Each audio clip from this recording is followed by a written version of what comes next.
Tuck Everlasting, Chapter 14. There had been nothing for the Tucks to do but go to bed. It was too dark now to go out looking for the horse thief, and anyway, they had no idea when he had done his thieving or which way he had gone. "That beats all, though, don't it, Pa?" said Jessie. "Coming up to a person's house and stealing their horse right out from under their nose." "I gotta give you that," said Tuck.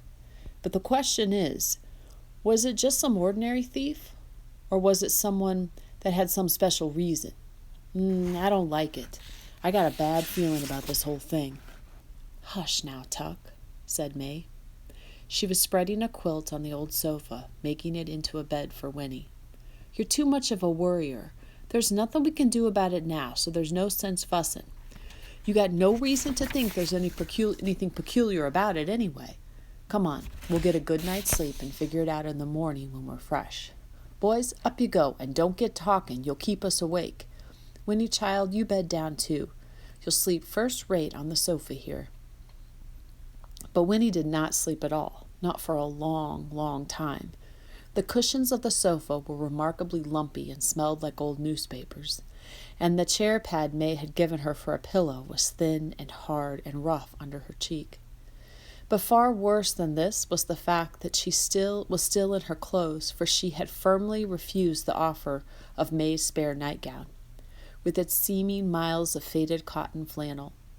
Only her own nightgown would do, and the regular bedtime routine. Without them, she was painfully lonely for home. Her joy on the road that morning had completely disappeared. The wide world shrank, and her oldest fears rolled freely in her consciousness.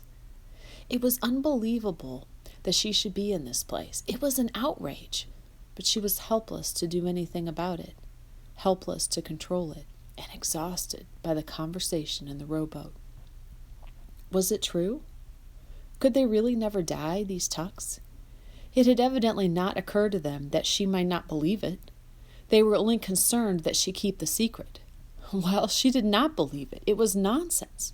Wasn't it? Well, wasn't it? Winnie's head whirled. Remembering the man in the yellow suit was the only thing that kept her from weeping. "He's told them by now," she thought, rehearsing it. "They've been looking for me for hours, but they don't know where to look. No, the man saw which way we were headed.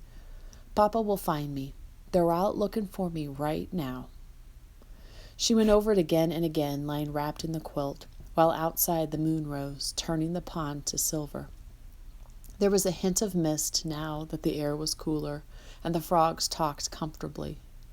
Crickets soon joined in with their shrill, rhythmic sound, and in the table drawer the mouse rustled softly, enjoying the supper of flapjack crumbs that May had put there for him. And at last these things were clearer in Winnie's ears than the voice of her thoughts. She began to relax, listening to the sound-filled silence. Then, just as she was drifting into sleep, she heard soft footsteps, and May was beside her. "You restin' easy, child?" she whispered. "I'm all right, thank you," said Winnie. "I'm sorry about everything," said May. "I just didn't know no other way to bring you back with us. I know it ain't very happy for you here, but, well, anyway, you have a good talk with Tuck?" "I guess so," said Winnie. "That's good. Well, I'm going back to bed. Get a good sleep." "All right," said Winnie. But still May lingered. "We've been alone so long," she said at last. "I guess we don't know how to do with visitors. But still and all, it's a good feeling you being here with us. I wish you was ours." She put out an awkward hand then and touched Winnie's hair. "Well," she said, "good night." "Good night," said Winnie. Tuck came to a little later, to peer down at her anxiously. He was wearing a long white nightshirt and his hair was rumpled. "Oh," he said, "you still awake? Everything all right?" "Yes," said Winnie. "I didn't mean to go disturbing you," he said, "but I've been laying in there thinking that I ought to be setting out here with you till you went to sleep."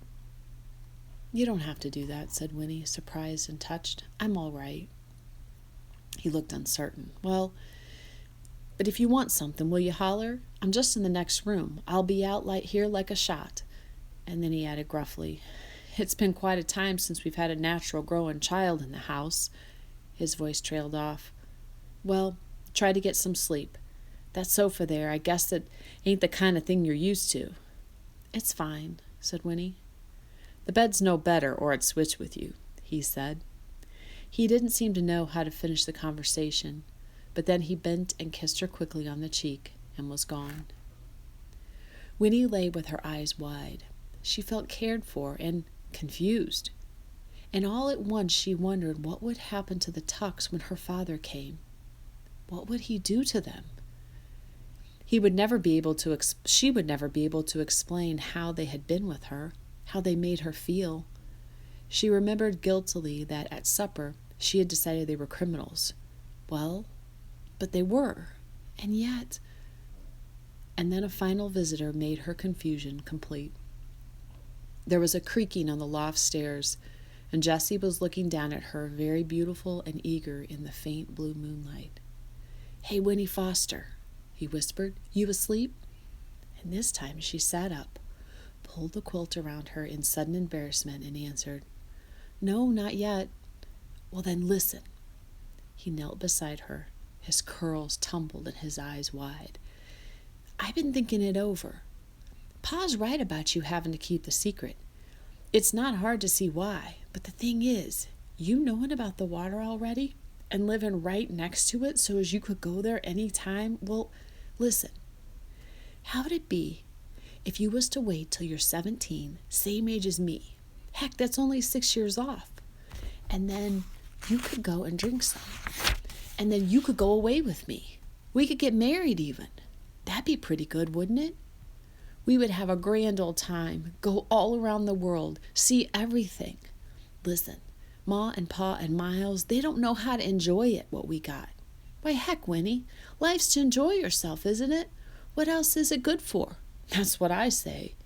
And you and me, we could have a good time that never, never stopped. Wouldn't that be something?"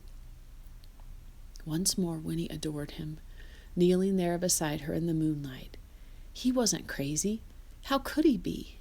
He was just amazing. But she was struck dumb. All she could do was stare at him. "You think on it, Winnie Foster," Jessie whispered earnestly. "Think on it some, and see if it don't sound good. Anyway, I'll see you in the morning, all right?" "All right," she managed to whisper in return. He slipped away then, back up the creeping steps, but Winnie sat upright, wide awake, her cheeks burning.